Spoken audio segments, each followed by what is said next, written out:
All right. Greetings, Islam, Shalom, Assalamu Alaikum, and all the many words of peace throughout all the human family. I'm going to tell you, all you XRP holders, crypto holders, it doesn't matter who you are, I'm going to tell you some insurance secrets that you all should know. And someone might say, what does this have to do with XRP?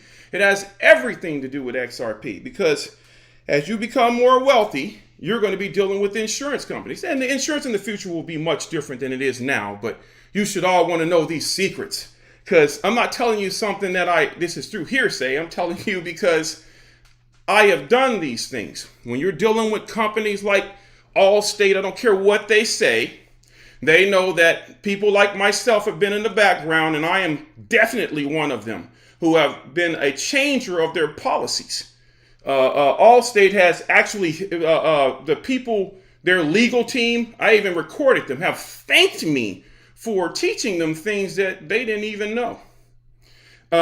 When you watch commercials, I remember back in the day it was a commercial played all the time. I'm recording you. The man sitting in the car, I'm recording you. They got that from me because I'm the one that was recording them and said, no, I'm recording you too. And I taught a whole bunch of people to do the same thing. And so now I'm going to take you to a whole nother level. I'm going to take you to a whole nother level.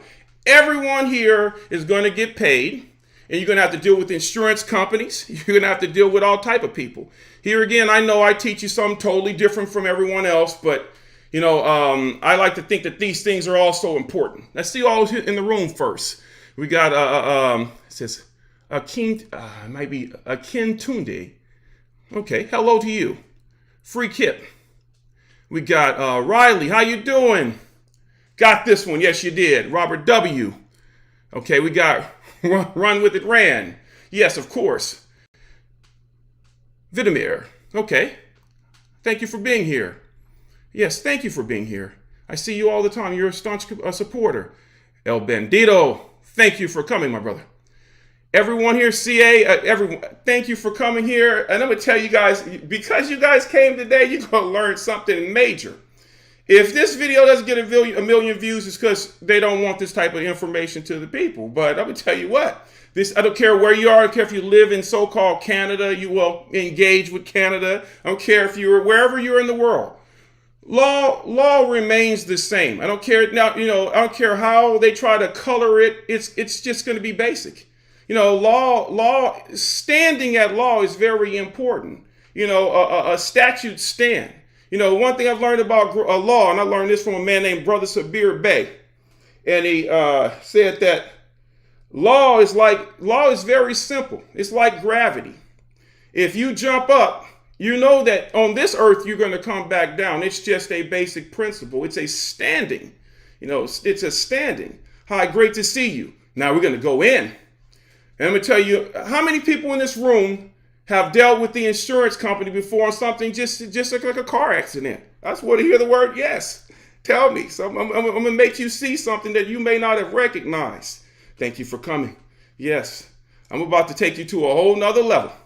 And I'm going to tell you what the insurance company does to people all the time. They hate me. They love me and they hate me. They have that kind of relationship with me.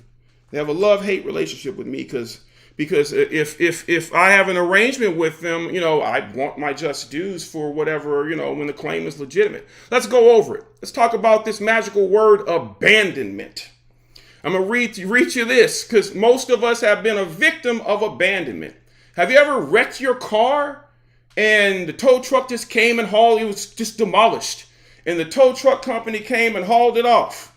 And you didn't think nothing of it. The insurance company, gave you whatever money for the repair on another car or something, or get you another car. But how come, what happened to the other car? What happened to the other car? Oh, wow. You know what happened to the other car? The tow truck driver came and got it because you didn't know any better and you abandoned it. Let's read this. Abandonment. This magical word. What is abandonment what is abandonment as understood in the policy of insurance? An abandonment is an act on the part of the assured.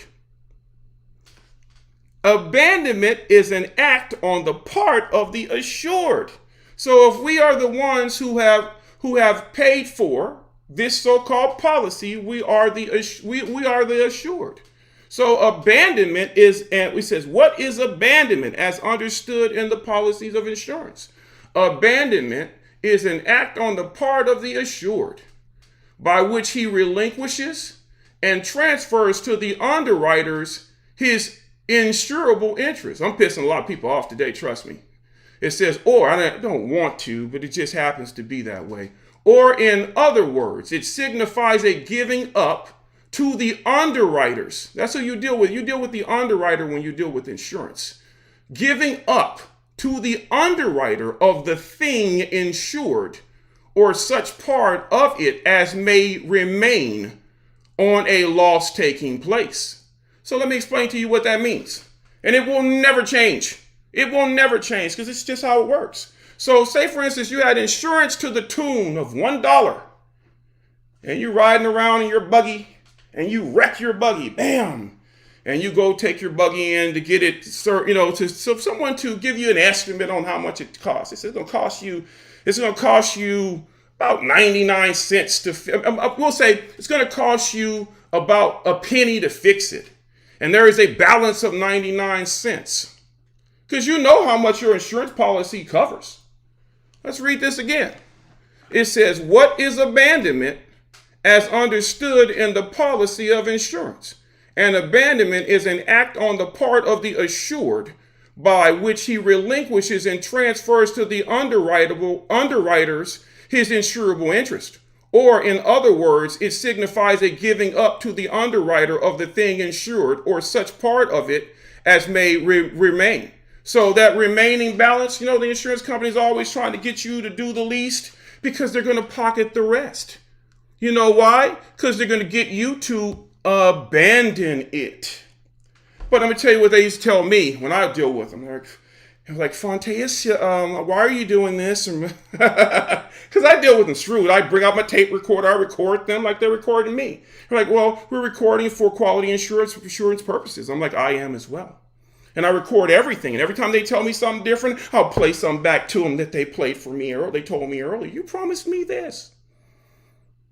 But I'm going to tell you something. The insurance that you have is a bond. Okay. And once the claim is made bona fide, that means it says bona fide. Bona fide basically means legitimate.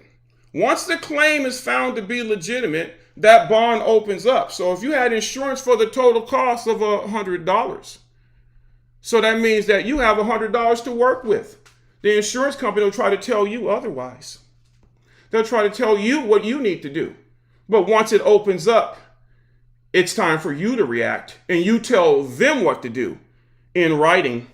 They'll tell you, don't write us. We don't want you dealing with us in writing. We only want to talk on the phone. Of course they'll tell you that because they already know that if you write it down, that was your request or demand that you made being the bond holder. And you know what they told me many times on the phone? I oftentimes recorded them because that's what I do. And they told me, Fontaeus, why are you doing this to us? Okay. And I said, well, go talk to your legal department. Always send them to their legal department. Why don't you go check in with your legal department, tell them what, and tell them what I said, because they're listening anyway. And they'll prioritize me because they know I know better. And they'll say, obviously, you know a little something. So what do you want? And that means that if you damage the chassis on your car, say, well, we're going to repair it and bend it back in shape. No. Not if I have this $100,000 in insurance. They'll say our job is to get you back to the customary way you're used to living. If it's like if it's in a house or something, there's an issue at the house. Our job is to get you back to where you're accustomed to living. I said my children are accustomed to sleeping on Egyptian cotton, 700 thread count minimum. They don't know what you're accustomed to. You know why they said like that? Because you're the one who must dictate it to them, or you have abandoned it. Or you have abandoned it. Abandonment is very important. Insurance companies don't like it when you know about abandonment. And over again, while you're speaking to them on the phone, you say, I'm recording this. and I do not abandon or waive any of my rights with regard to this bond or contract. Repeat this over and over again to them. They'll get tired of you saying it. I'm like, I have to say it over and over again because they don't think you hear me. Because they'll try to play you every step of the way. Their job is to get you to spend the least so that they can pocket the, what does it say? It says, or such part of it as may remain on a loss taking place. So if you had $100,000 coverage, once that bond is found, once the claim is found legitimate and bona fide, it opens up and you have access to the money. Oh, it pisses them off when I'm telling you. I'm telling you the truth. I said, when they get to telling me something I don't want to hear, I'll say, I'll just liquidate the entire bond. And they'll say, Fonteus, you know if you do this, let me tell you what they tell me. You know if you do this, you'll be blacklisted with all the insurance companies. Yes, you will. But I'm telling you how to deal with them. I'm telling you how to be shrewd with them. I'm telling you how to get, when you wreck your car, I'm telling you how to get a new one. I'm telling you how not to get them to bend back the chassis. No. I want a full replacement. Because that's my bond. I'm not asking you. I'm telling you with regard to the bounds of law, or shall I contact the comptroller of insurance? I don't know if I'm helping you here today. If I am, please just say yes to me and I'll keep on moving forward. Let me see what we got here. Should I move forward? I don't see anyone typing anything. What we got here, it says, I've always thought it was weird that I bought and paid for the vehicle in the state I used to live in, and now the state I currently live in, wants to charge me property taxes. I understand what you're saying. For your private property, I get that. Yes. Yeah. But think about what I'm saying. So first things first, you got to have your notepad of what you want. And you better have your recorder, some digital recorder for recording them. And you let them know that you are recording them. Because they'll lie to you, tell you, promise you something. Every time they promise me something, I hold them to the letter. Like, blick. They're like, Fonteus, we know we can't give you that. I'm like, but you're the one who said it. But you're the one who told me that. Like, I can forward this to the comptroller if I must. That's how you deal with them. You don't accuse them, you imply to accuse them. And let's go further. But abandonment is a powerful word. I say again, that car that got totaled and the tow truck company hauled it off, insurance company helped you on this end, you got ripped off. You know why? As soon as that truck came to pick up that truck, pick up your wrecked vehicle, you'd be like, no. Beautiful word here. The word is salvage. Salvage. Once your vehicle is damaged or wrecked, it is considered as salvage. And if you don't decide to do something with it, someone else will say that you abandoned it. If I wrecked a vehicle or my vehicle is wrecked, someone's going to have to pay me for the catalytic converter with all that platinum in it. No, yeah, the catalytic converter is full of platinum. There's silver all in the vehicle. There's all type of metal and money in the vehicle. The rubber on the tires, the gaskets, all, you get paid for this. But the tow truck driver knew you didn't know any better, so he just picked the the wrecked vehicle up off the street or off your driveway and he hauled it off. Because you abandoned it as salvaged property. Because we are dealing with maritime law. Whenever you deal with this is not a law of the land. This is maritime law, admiralty law, law of the high seas. So you should have a law dictionary to understand admiralty law, because you're going to be engaging with these people all the time. Because they're dealing with law of the seas. When you go to so-called court, you see the little swinging gavel, those little swinging doors. Before you cross on over into the magistrate's jurisdiction on her little boat, on her little boat, because she's dealing with the sea. Didn't get the alert, but you're here now, Mr. Oakes. Thanks for coming, brother. Oh, bro, what's up? Oh man, everything's good. Just going over some things today to do with I know we're going to get more wealthy with these digital assets, and we're going to be engaging with companies on a regular basis. I feel that in the future, insurance will be much more fair. And I'll say this: in the future, your car will be like skin of your car will be like a living being. Where you hit it, it automatically knows that you impacted it. It will automatically know that the other car, they will be interoperable with each other. It'll say the accident was caused by this vehicle. That's if you were in the mode of driving yourself. And it'll say that it was caused by this person. The insurance will automatically be taken out. That's a little different. But we're talking about now. Now they'll do your grimy as can be, and it's usually based off of abandonment. Most of us have given up on the insurance company and let them take advantage of us because of abandonment. When you start telling them these things, I'm telling you, they deal with you totally differently. They're going to take you to a separate area. They'll say, you can even request, I don't want to be recorded. They're going to put you in a separate area because you have this right. If you requested it, did you demand it? They work for you. The insurance company works for you. And if you don't give them any instructions, they'll do what they want to do. Attorneys work for you if you hire an attorney. If you don't give your attorney instructions, he or she will do whatever they want to do. So you must give the insurance company instructions, and you write it down, instructions. Because it's your bond. Those rights are yours to control. Once the bond is found bona fide, that means legitimate. If you don't do that, they'll take the reins and tell you what they want to tell you because you have abandoned your rights. It says, anyone tell me if XLM is going under 1 penny? Is this possible? Anything's possible. Yeah, anything's possible, man. If it did, I wouldn't cry. I wouldn't cry at all. I'm buying as much as I can get my hands on. My brother, I'm sorry it may seem like I'm not dealing with XRP eccentric things, but I really am. Because you can go a million places and get information directly about XRP.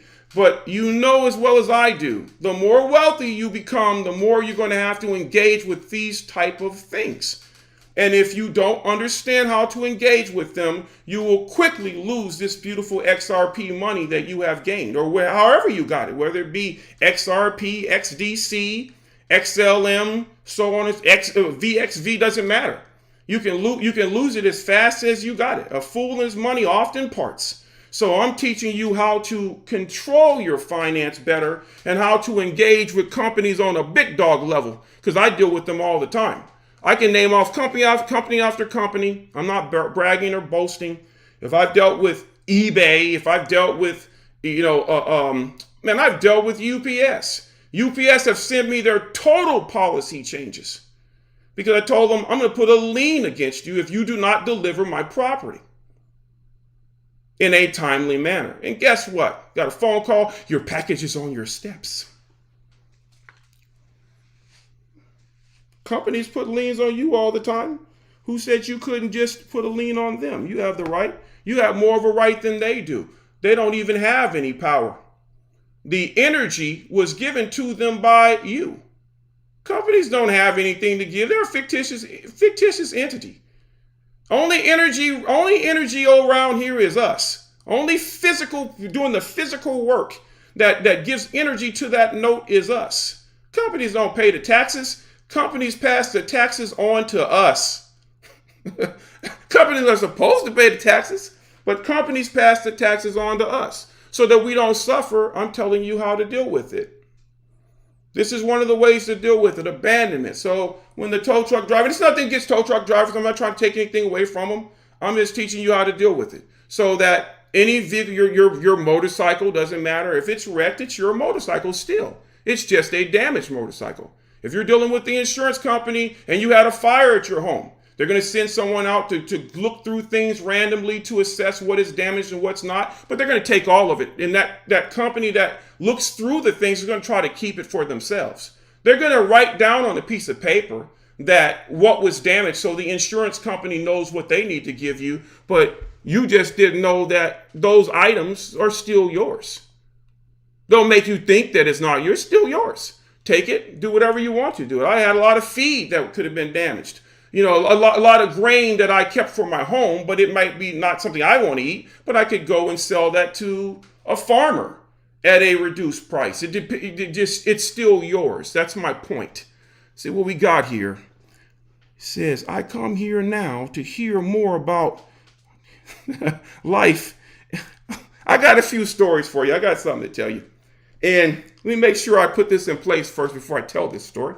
Because I like to make sure I read this, because this was a good time ago, but I still want to make sure it's known. It says, what's going on here? Okay. Forgive this little commercial here. They pop up on occasion. Let me close this window. Give me just a moment. This is the first time it's ever happened to me, but it's funny though. Okay. That's very strange that that's happening, and I can't stop it. It's just spinning. It's kind of weird. But incidentally, I'm going to have to read over this music that I didn't choose to play. I'm not against the music, but obviously I can't stop it. It says, the Fish and Wildlife Code of Washington is now codified as Title 77, RCW State versus Vanderhausen, 163 when, I'm reading this off for a reason, unlawfully taking a protected fish for wildlife in a misdemeanor is a misdemeanor. It says no misdemeanor may be prosecuted more than 1 year after its commission. I had to read that for a reason, because about 30 years ago, I told you I'll be out at wood camp, and I remember this particular time we were out at wood camp and we were quite hungry. And when you're out there in the middle of the backlands of between Roswell and El Capitan, there's not much out there. Let me see if I can stop this. I don't know why it's not allowing me to stop it at all. Give me just a moment. That's just weird. Why is it good thing? Okay, I'm gonna have to try to mute this from this word, because wow, we can't even mute it. Okay, wow, that's weird. Let's get back to this. Okay, and this particular time we were out at camp, and like I said, this is in New Mexico, and we're out at camp, and we're there with an old man named Clay Montgomery. Clay was quite a malodorous fella, and he was the older of our group, and he always wanted to ride in the front seat. And no one liked to ride behind Clay Montgomery. He never bathed. He's probably dead now. Rest in peace, Clay. He never bathed. But whenever we left whenever we left that camp to go to Roswell, Clay always got women, though. Don't ask me how, but he did. But incidentally, we were at the camp one time, and we were quite hungry, and we had been there for a while, and the truck that comes to pick us up and brings dry goods had come there. Well, this particular time it showed up, and we were supposed to go the next day to leave from there. And we took the truck out, a few of us, a younger fella and a couple of other buddies of mine. And we went out and we're riding off of the property, and we spotted a deer. And I was like, man, I know we're hungry. I said, hand me the rifle. I took the rifle and shot me a deer. And we took and the fellas at the camp heard the shot.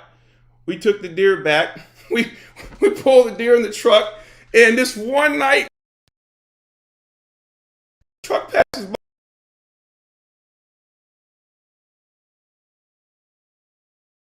On this deer who's not fully dead. And we're trying to hold it into the truck because we're going to eat. And we hauled it, the truck passed, we pulled the deer in the back of the truck, and we went back to camp. And as soon as we showed up to camp, man, Clay was hot. He's like, you fellas gonna get us kicked out of this camp. I've been here a long time working on this ranch. And I'm gonna tell you the funny thing about this ranch is so big that Clay Montgomery had been working there for years, and the ranch had sold more than twice, and he didn't even know it, and they didn't even know it. But he's worried about getting kicked out of his wood camp. Well, about 2 days later, we wind up in El Capitan, and I'm at the store at Capitan. Which, when I say Capitan is small, I mean Capitan is small. You imagine the smallest little town that you can find. Capitan is smaller than that. It's just a small place, man. It's, like I said, it's the whole area or historical landmarks to do with the Lincoln County War and Billy the Kid and anything of that nature. And it's just a historical landmark. And it's just a small town that just hasn't changed. And man, oh man, I'm over in the store getting a sandwich. That's what we call beer. We call beer sandwiches. Like, pass me a sandwich. And so we're sitting over there getting some sandwiches, and I'm in the store near the checkout.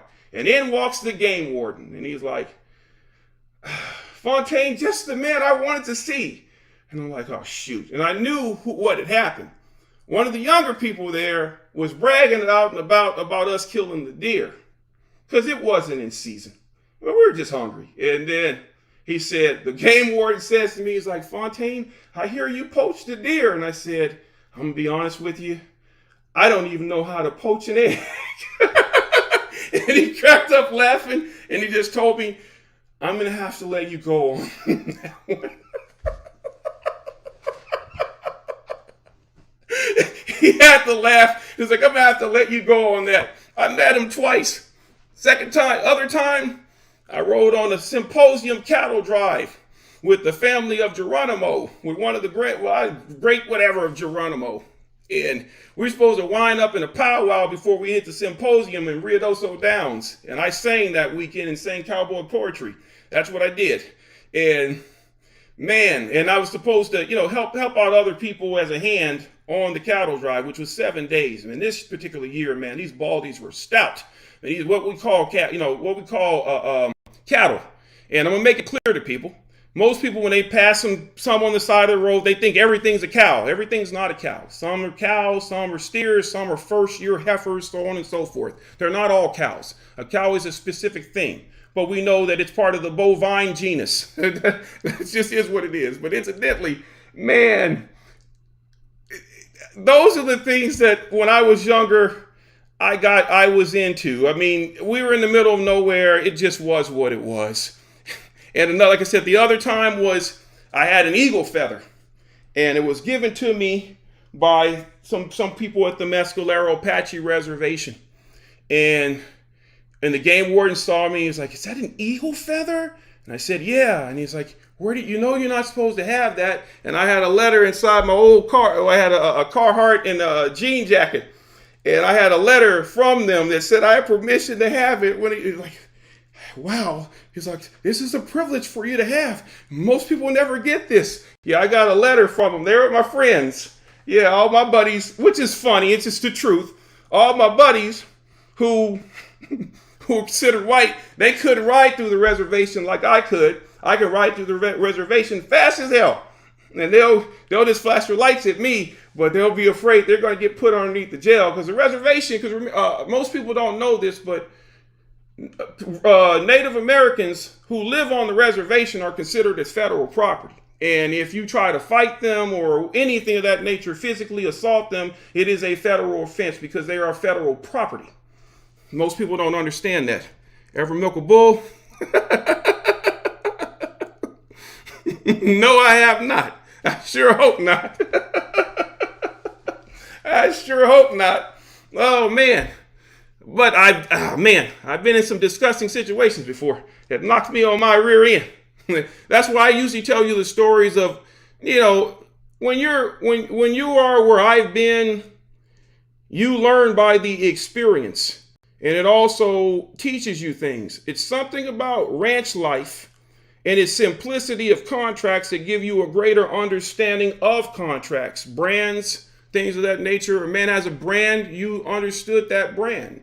That brand is not something that is international. It's just on the county level. But it still better be followed, and it is the law. It is the law on a whole nother level, man. If you don't understand the level of trouble you'll get into, even in today's time, if you were to mess with someone's brand. So that means that law, which is very ancient, still stands today.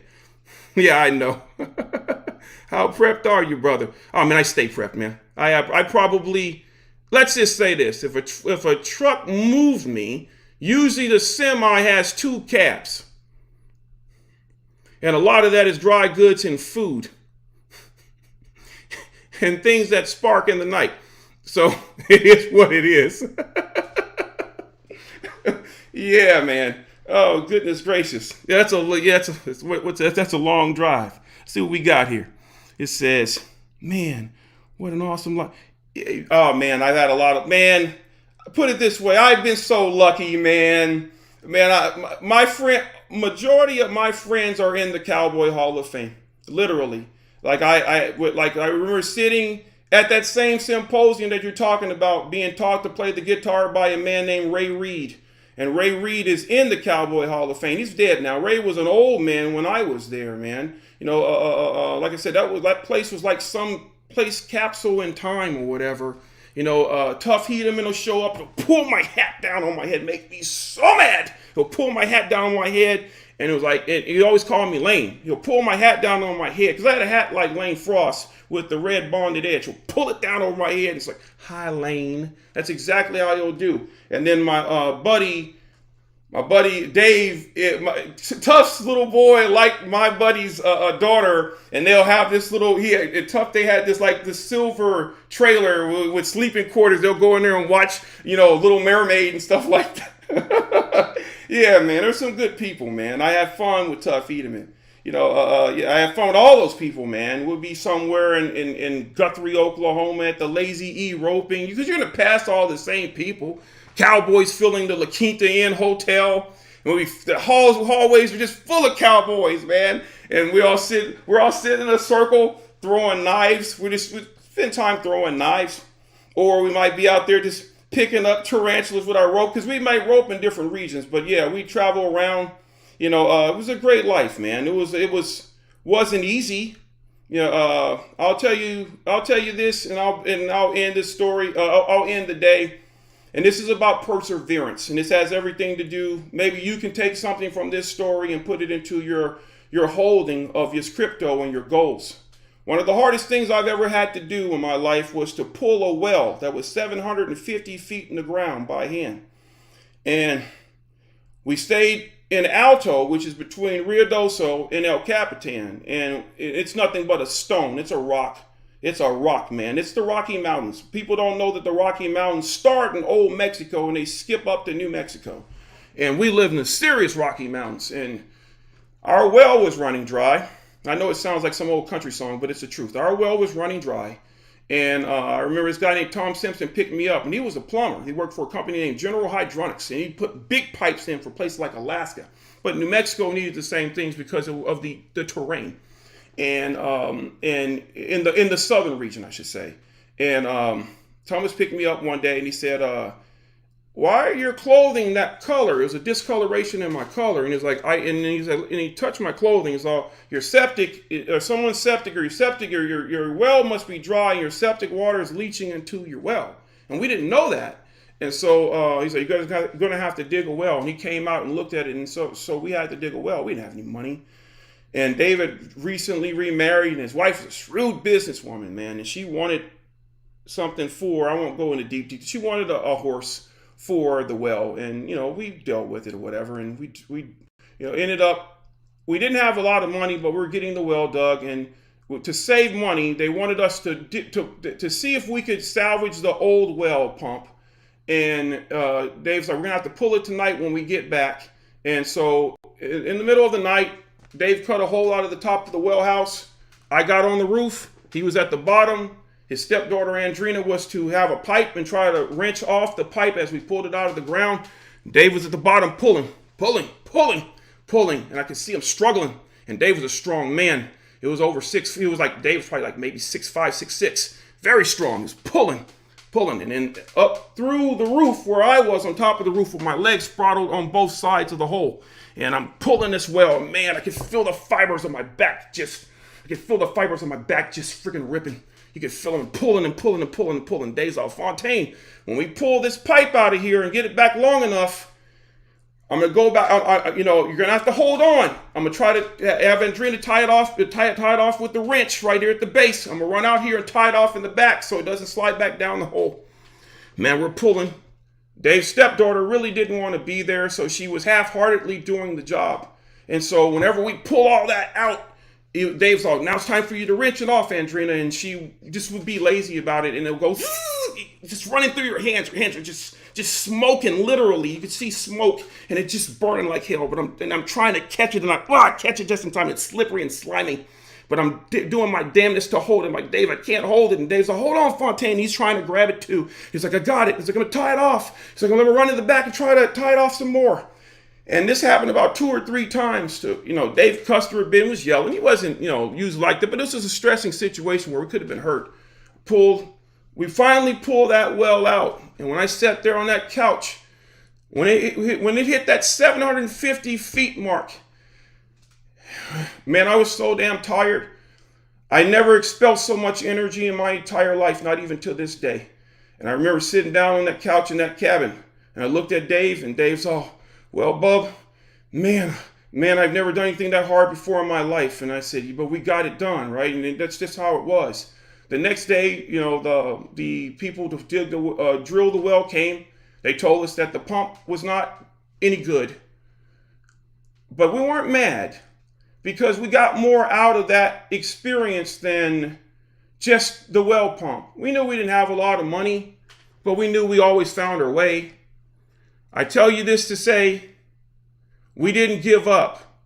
We didn't let anything break down our experience. So we didn't get to learn something from it. No matter what happens in this, no matter what happens with the SEC, my grandmother used to tell me something, and I'm going to tell it to you. Nothing beats a failure but a try.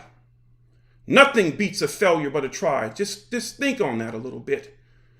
Everyone in here is a trier. Came to get it done. Who cares about what everyone else has to say to us? They want to call us losers. All those people are starting to turn to our way. You got BitBoy Crypto. Now, he says he's supreme commander of the XRP army. I know he's joking, but he's sincere about recognizing the fundamentals that XRP brings. And so are so many other people. The crypto space is starting to understand that XRP will move. This case is so important to all things digital, all things crypto. It will change everything. This is a landmark case. As a matter of fact, like back in the day when they'll have laissez-faire cases, hands off, big industry, this is the same thing like those Rockefeller days. This is the start of something amazing. And so rest assured that this will affect everything. But we are here because we dare to do, and nothing beats a failure but a try. I just wanted you guys to all understand that, and I want to share some tips with you and some secrets, and I'm glad that you're here, and I want to say thank you again. And remember, nothing beats a failure but a try. I hope that I helped you today, and I hope I shared something interesting with you today. Thank you for coming out. I'm Brother Fonte SL, and peace to all the human family. And I'd like to say thanks to all my ancestors, and I'd like to also give a special thanks to the ancestor of which I get my name from. I call myself the New Titan. I get that from the great Mr. A.G. Gaston. Most people don't know that Mr. A.G. Gaston was way back in the day. Mr. A.G. Gaston was in the hundreds of millions of dollars, but you never even hear about him. Mr. A.G.